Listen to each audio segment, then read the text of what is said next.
Should be. I hope this experience makes it at least 1% better. So, before we begin, I'm going to be bringing out two of the most feared animals in the world.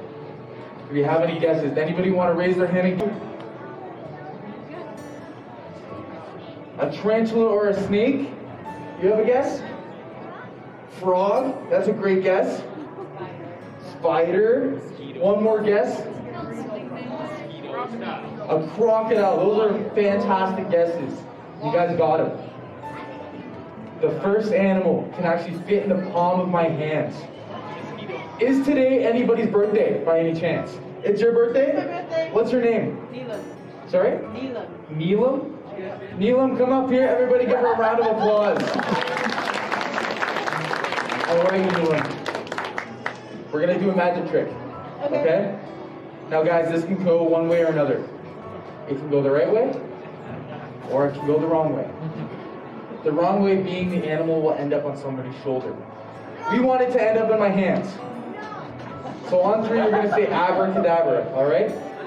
1, 2, 3. I'm not a magician. Everybody give her a round of applause.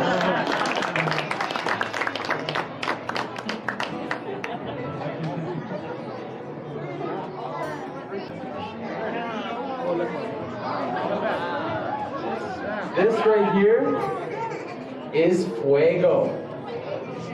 Fuego is my goal for the end of today is that we'll have a little bit less hands. As humans, afraid of spiders. Yeah, you. Because the smaller ones tend to bite you.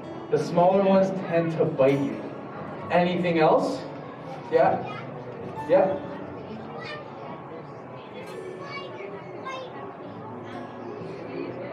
Maybe. It's mainly, do you want to guess? They're just like some people are, they just find them because they have They the find, legs. exactly. What's your name? Isabel. Isabel said because they have so many legs and that's creepy. So us as humans, we see an animal with more limbs than us and we get freaked out. Either more or less. We see a snake and we get freaked out because they have less limbs than us. But realistically, this guy's a friendly animal. He is so nice. He gives you warnings before he bites you. He lets you know that he doesn't like you. But if I had a hamster up here, everybody would want to turn petting it. Everybody would want to take it home and cuddle it. But let me tell you one thing. They bite. Hamsters don't give you warnings. They just do it. They don't let you know. What's the warning? For this guy, I'm going to tell you a story. Let's imagine a wild red meat tarantula.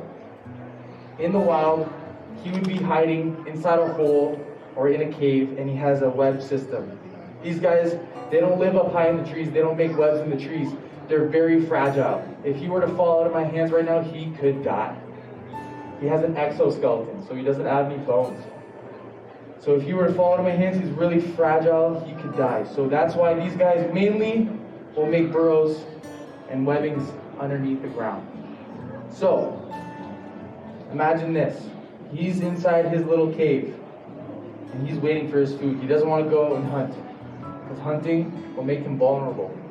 Birds with great vision can see him, and see his bright red knees.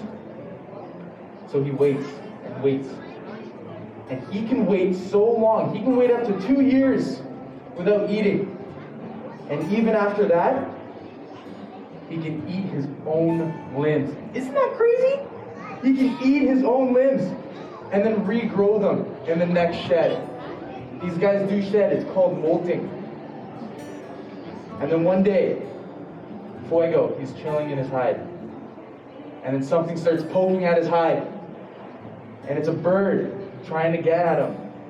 So he runs away. That's the first thing he does. He tries to run away. Running away doesn't work. The bird keeps going after him. So he tries to hide. Hiding doesn't work. So Fuego flicks these hairs. You see these hairs on his abdomen? With his back legs, Fuego will flick those hairs, they're called urticating hairs, into the eyes, nose, mouth, and face of his predators. And they're very irritating, they're very itchy. After shooting his urticating hairs, and after pouncing, showing off his fangs, then he will try and bite. So he gives us 4 warnings. So if you guys get bit by a tarantula, it's on you guys. Luckily for us though, his venom isn't very potent. Raise your hand if you've been stung by a bee. Many people have been stung by a bee. You guys are all here today. Unless you were allergic to the venom, you were all right. So if Fuego were to bite me, and I wasn't allergic to the venom, I'd be okay. Does anybody want to find out if they're allergic to the venom? You do? All right, come up here. What's your name? David. David? Everybody give David a round of applause.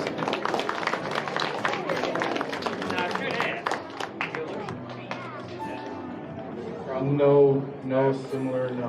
Alright. So you're not actually going to get bit. I wouldn't do that. But you are going to get to high five Fuego. So you're just going to put your finger out like this. Boink. Nice. Everybody give David a round of applause. So let me ask you guys, who here is still afraid of tarantulas? That's a lot less hands. And if you ask me, I am more afraid of the little spiders in my bathroom than I am of this guy. I couldn't tell you why, because those spiders can't harm me in any way. But that was the red meat tarantula. Everybody give Fuego a round of applause for doing such a good show.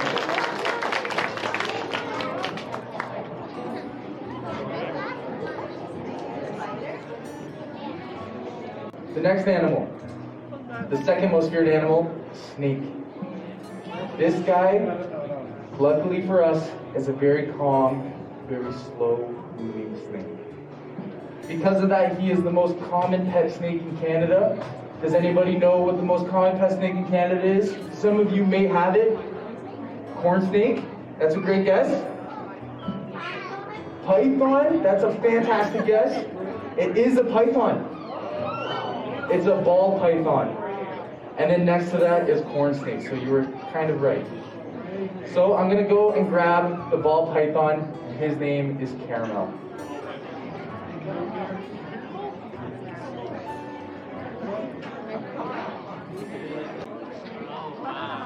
All right, guys, everybody take a look at Caramel.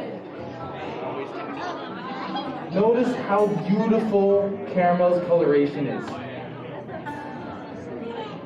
Do you guys think you could... This guy here, he likes to ball up into a ball and put his head underneath his body when he's sleeping or hiding. That's because his head is very fragile.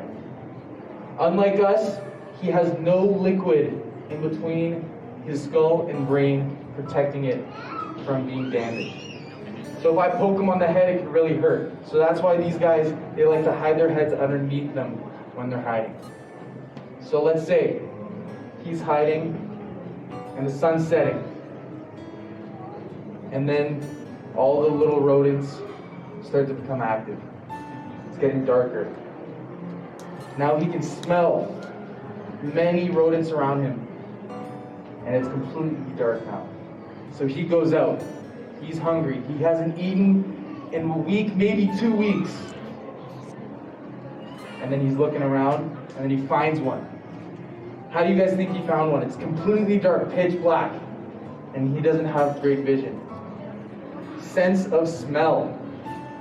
So snakes and lizards will actually use their tongue to smell. So you guys see him flickering his tongue like that? He does have nostril particles in the air, brings his tongue back into his mouth, and inside his mouth he has 2 holes at the roof of his mouth, leading to his nose.